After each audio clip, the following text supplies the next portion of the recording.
Assalamualaikum warahmatullahi wabarakatuh. Halo Sobat Misteri Sunyi Mencekam. Kembali kami hadir menjumpai Anda. Seperti biasa kami akan menyuguhkan cerita-cerita misteri yang menarik.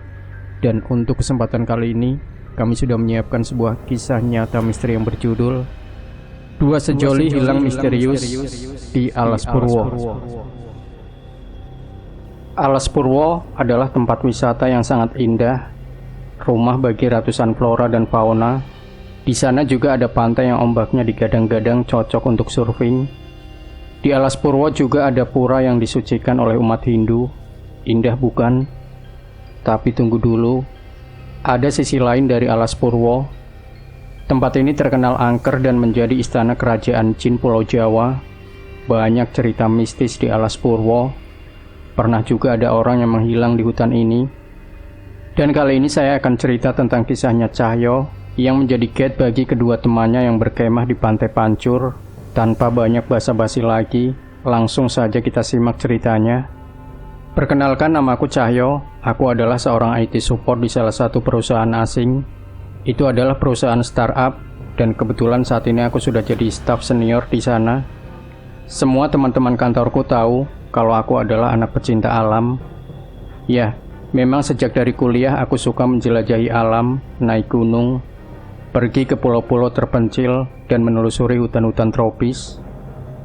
Hampir semua tempat terkenal di Indonesia sudah kudatangi, termasuk gunung-gunung yang terkenal di Pulau Jawa, sudah kudaki semuanya. Bahkan ada yang pernah kudaki berkali-kali, karena tak jarang aku diminta untuk menjadi guide rombongan wisata atau pendaki. Dari semua perjalananku itu, ada satu perjalanan yang aku sesali, yaitu perjalanan ke Alas Purwo. Jujur, sebelumnya aku memang sudah pernah main ke Alas Purwo, dan semuanya baik-baik saja. Tidak ada hal aneh yang terjadi. Alas Purwo memang tempat yang cocok kalau mau camping di sana. Suasananya tenang, dan kalau beruntung, kita juga bisa melihat rusa liar dan berfoto dengan rusa-rusa itu. Pertama kali aku ke sana, aku mulai tidak percaya dengan cerita-cerita mistis yang tersebar di masyarakat. Karena aku dengan teman-temanku yang lain baik-baik saja di sana. Tapi semua keyakinanku itu sirna, dan aku mulai percaya adanya kekuatan gaib di Alas Purwo saat kedua kalinya aku berkunjung ke sana.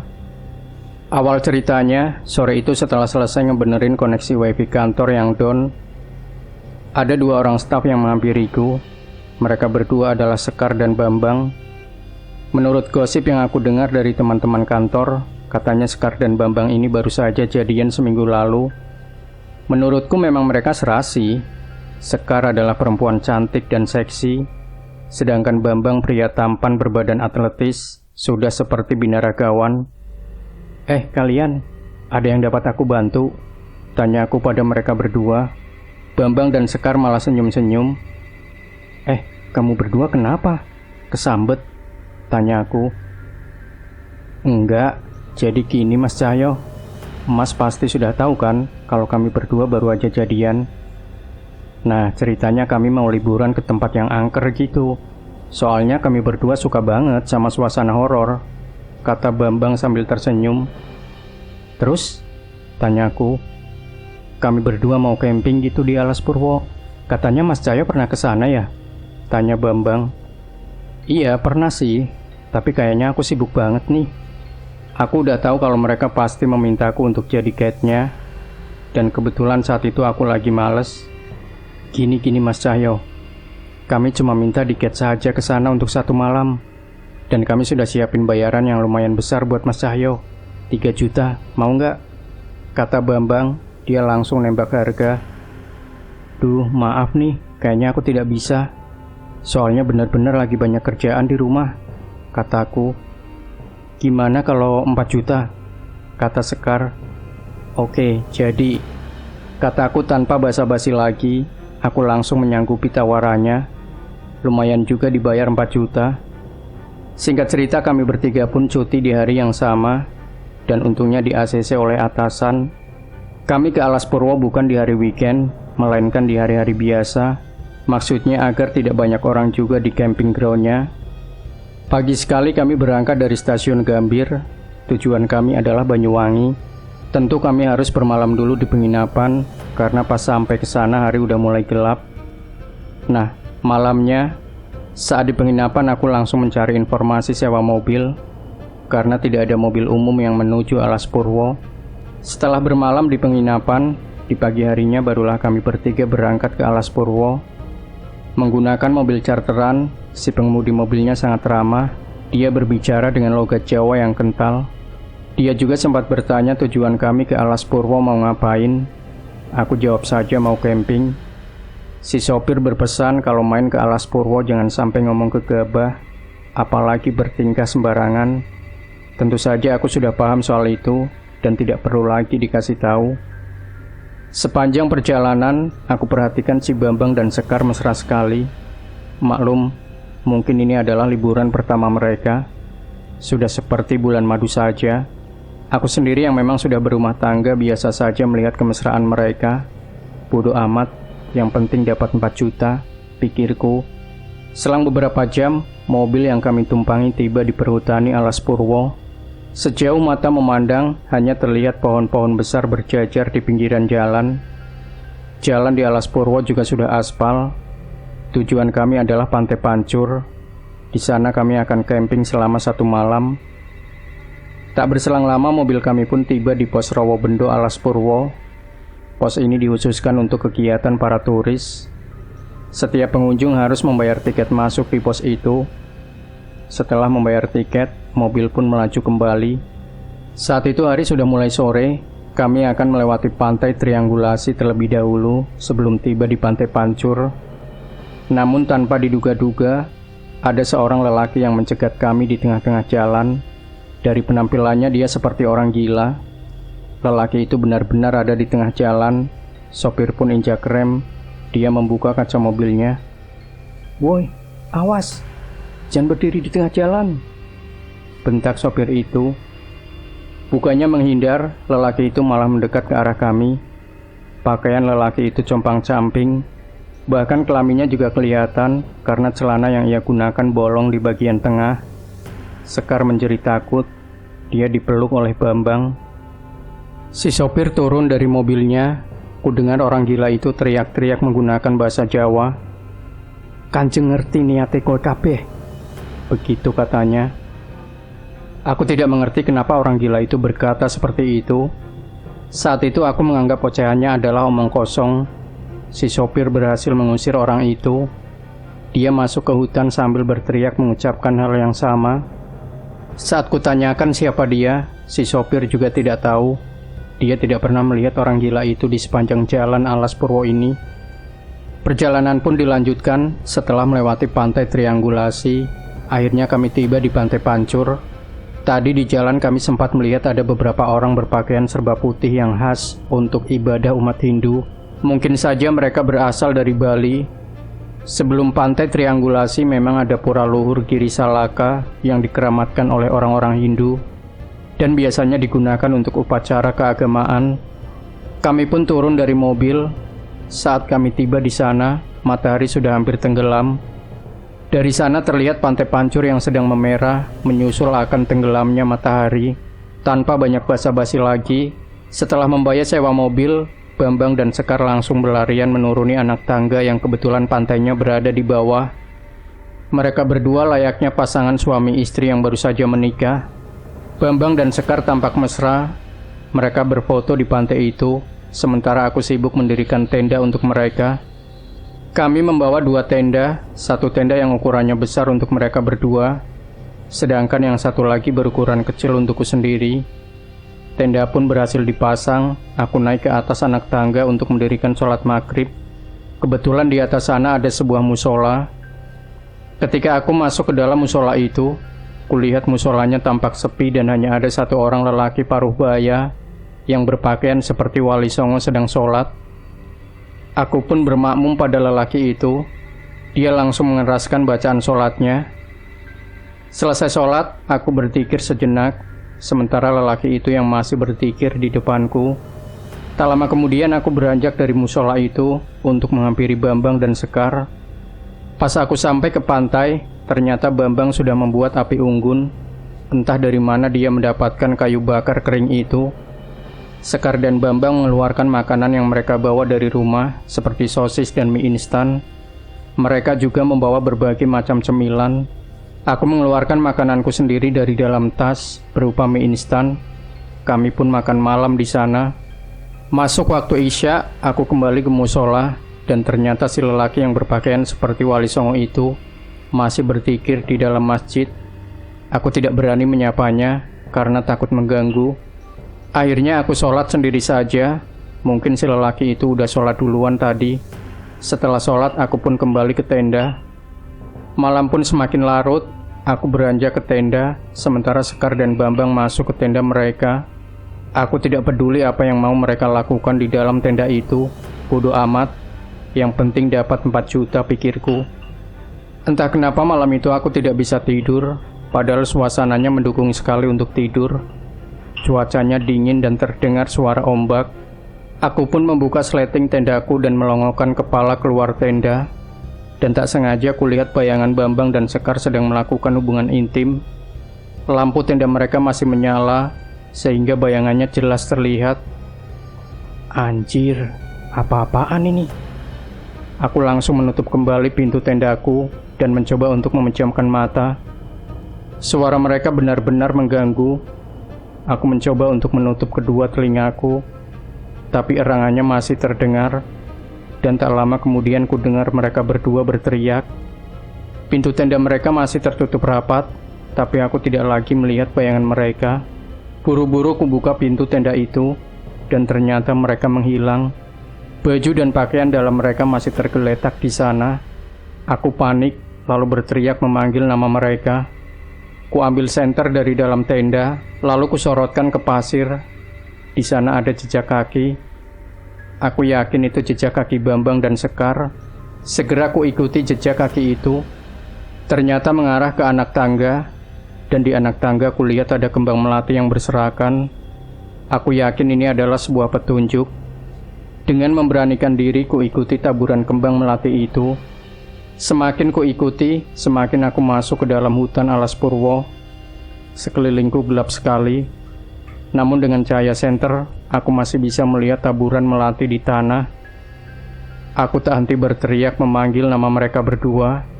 Sialnya, tak ada tanda-tanda keberadaan Bambang dan Sekar. Kulirik jam tanganku, ternyata sudah jam 1 dini hari. Aku masih yakin kalau taburan bunga melati ini adalah petunjuk keberadaan Bambang dan Sekar. Kusorotkan senter ke batang-batang pohon. Samar-samar kulihat ada segerombolan orang berpakaian serba putih. Mereka pasti mau beribadah di pura. Buru-buru ku hampiri mereka. Maaf pak, apa bapak melihat 2 orang yang lewat sini? Tanyaku. Anehnya, si bapak itu tidak menjawab pertanyaanku dan terus berjalan mengikuti rombongan. Dan tak lama kemudian, mereka semua berhenti serentak. Aku masih memperhatikan tingkah mereka. Lalu kepala mereka tiba-tiba berputar 180 derajat. Sehingga semua orang di sana melihat ke arahku sambil tersenyum mengerikan. Mata mereka melotot semua. Aku kaget dan langsung lari terbirit-birit. Manusia tidak mungkin bisa memutar kepalanya hingga sampai ke punggung. Mereka semua pasti makhluk halus penghuni alas Purwo. Aku lari sekuat tenaga, tanpa arah tujuan menjauh dari rombongan tadi. Cahaya senterku tak mampu menyinari jalan, karena semakin lama hutan ini semakin berkabut. Rasanya aku semakin tersesat saja. Setelah beberapa saat lari tanpa arah, aku pun mulai kelelahan. Masih dalam keadaan nafas terengah-engah, ku perlambat langkahku. Aku berusaha untuk mencari kembang melati tadi, tapi kok tidak ada. Aku pun melanjutkan perjalanan, entah mau kemana. Aku merasa diriku malah semakin tersesat. Sekitar 30 menit berjalan, aku melihat sebuah gua. Di gua itu ku dengar suara orang meminta tolong. Aku sangat kenal suaranya. Itu adalah suara Sekar. Buru-buru ku hampiri gua itu, dan pas aku masuk ke dalam gua, anehnya tidak ada siapa-siapa di sana. Aku hanya melihat banyak sekali sesajen, kembang melati dan sebuah batu yang dibungkus menggunakan kain berwarna putih. Aku berteriak memanggil-manggil nama Bambang dan Sekar. Sama sekali tidak ada tanda-tanda keberadaan mereka. Aku curiga kalau yang teriak barusan itu bukanlah Sekar. tapi makhluk halus yang menyerupai Sekar. Karena takut, aku pun keluar dari dalam gua itu, dan ternyata di luar sudah ada seorang lelaki paruh baya. Aku mengembuskan nafas lega, karena dia adalah lelaki yang sempat aku temui saat sholat di musola. Aku minta tolong pada lelaki itu, tapi tatapannya datar.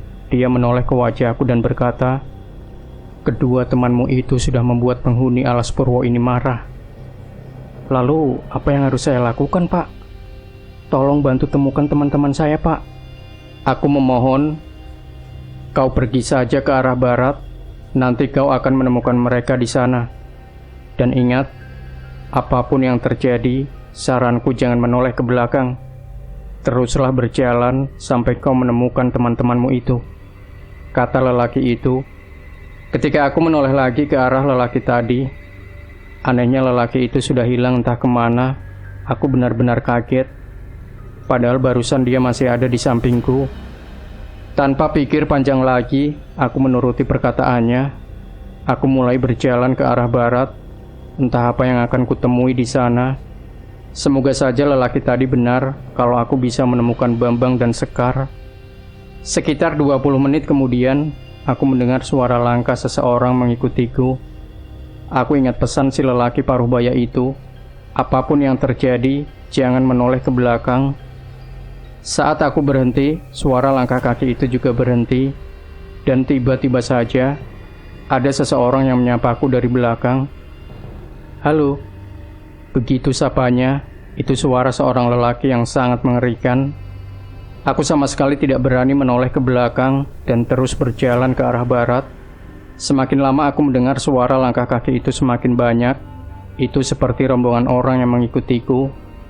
Jujur, saat itu aku semakin takut saja. Sekuat tenaga aku pun berlari. Aku tak peduli dengan rombongan orang yang terus-terusan mengikutiku. Sekitar 20 menit berlari, tenagaku semakin terkuras. Kemudian aku melihat ada sebuah rumah panggung.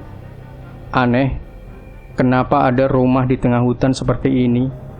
Tampak dari jendela rumah itu, sebuah cahaya lampu canting dari bayangan wanita yang berlalu lalang. Aku menyangka pasti itu adalah rumah seorang warga. Apa salahnya kalau aku bertanya ke penghuni rumah itu? Siapa tahu ada petunjuk. Aku pun langsung menghampiri rumah tersebut. Beberapa kali aku mengetuk rumah itu, dan sesaat kemudian terdengar suara seorang wanita yang mendekat. Gagang pintu berputar, tanda ada yang membukakan pintu. Tampaklah seorang wanita muda yang amat cantik. Dia mengenakan baju kebaya dan kain batik. Wanita itu tersenyum dan menyapaku dengan sangat ramah. "Ada apa ya, Mas?" tanya wanita itu. "Maaf, Mbak, saya mau tanya, apa Mbak tadi melihat ada 2 orang yang melintas di sekitar sini?" tanyaku. "Oh, 2 orang yang telanjang itu ya?" tanya wanita itu. "Iya, Mbak, itu teman-temanku yang hilang. Mbak tahu di mana dia?" "Wah, tadi sih sempat mampir ke sini. Dan sekarang lagi pergi sama Bapak. Katanya sih tidak akan lama. Mas tunggu saja dulu di sini. Bapak pasti nggak lama kok," kata wanita itu. Dia pun mempersilakanku untuk masuk. Nama wanita itu ternyata Bella. Dia sangat ramah dan cantik. Ada tahi lalat di pipi sebelah kanannya, menambah kesan cantik. Bella muncul dari dapur dengan membawa makanan ringan dan teko air kecil. "Silakan, Mas," kata Bella sambil senyum. "Iya, terima kasih, Mbak. Kalau boleh tahu, bapaknya Mbak dan kedua teman saya itu pergi kemana ya?" "Nah, itu, Mas, saya tidak tahu." "Tunggu saja, Mas. Bapak nggak akan lama kok," kata Bella. Aku pun menurut saja, karena malam memang sudah sangat larut. Bella pamit ke kamarnya untuk tidur. Dia juga memberiku bantal untuk istirahat. Setelah Bella masuk ke dalam kamarnya, seketika aku teringat rombongan orang yang mengikutiku. Apakah mereka sudah pergi? Dan saat itu juga ku intip dari balik jendela. Betapa terkejutnya saat kulihat ada banyak orang yang berdiri di halaman rumah Bella. Mereka semua berwajah pucat, bajunya putih semua, celananya juga putih. Siapa orang-orang itu dan kenapa dia mengikutiku? Karena takut, buru-buru kubaringkan badanku dan mencoba untuk tidur. Tak lama aku pun terlelap. Entah berapa lama aku tidur, Yang jelas ketika aku bangun hari masih gelap. Ku cek jam tanganku ternyata jam 12 malam. Itu berarti aku tidur kebablasan. Saat itu aku juga baru ingat kalau aku meninggalkan HP-ku di tenda. Perlahan aku bangun dan menghampiri kamar Bella. Ku ketuk pintu kamarnya, tapi tidak ada jawaban dari Bella. Malah ku dengar ada seorang wanita yang bernyanyi menggunakan bahasa Jawa. Suaranya sangat mengerikan. Akhirnya ku intip dari celah bilik kamarnya, dan di sana tampaklah sosok wanita bertubuh besar. Dia mengenakan jubah warna putih, rambutnya panjang sekali sampai menyentuh lantai. Entah lagu apa yang ia lantunkan, yang jelas wanita itu pasti bukan Bella. Dia membalikkan badan, dan tampaklah wajahnya yang membusuk penuh belatung. Aku teriak dan lari ke dapur. Di dapur kudapati banyak sekali sajenan, ada pisang, kemenyan yang masih mengumpulkan asap, kembang melati dan berbagai macam sajenan lainnya. Aku keluar dari rumah itu melalui pintu dapur, kemudian aku lari sekuat tenaga, dan lagi-lagi saat aku lari, ku dengar suara seseorang yang menyapa aku dari belakang. "Halo." Aku tidak peduli pada suara itu, dan terus berlari sekuat tenaga.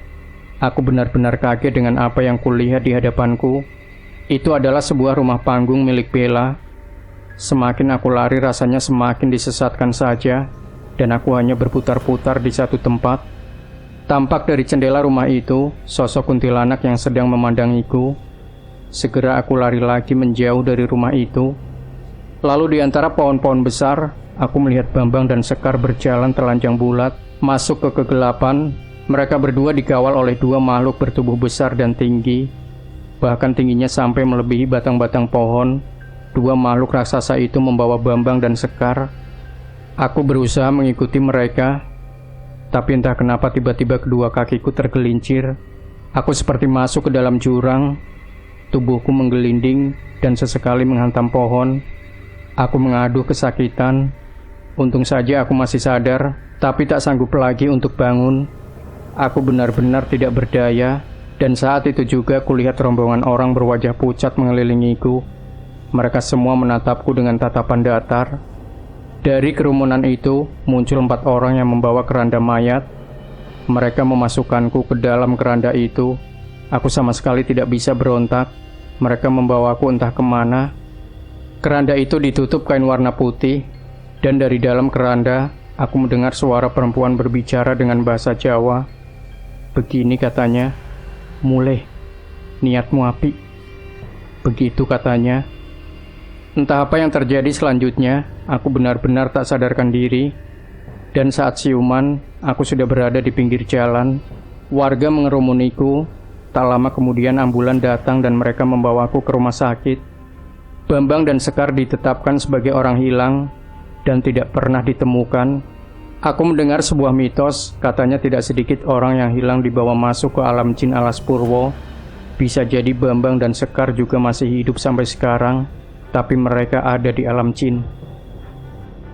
Demikian Sobat Misteri Sunyi Mencekam.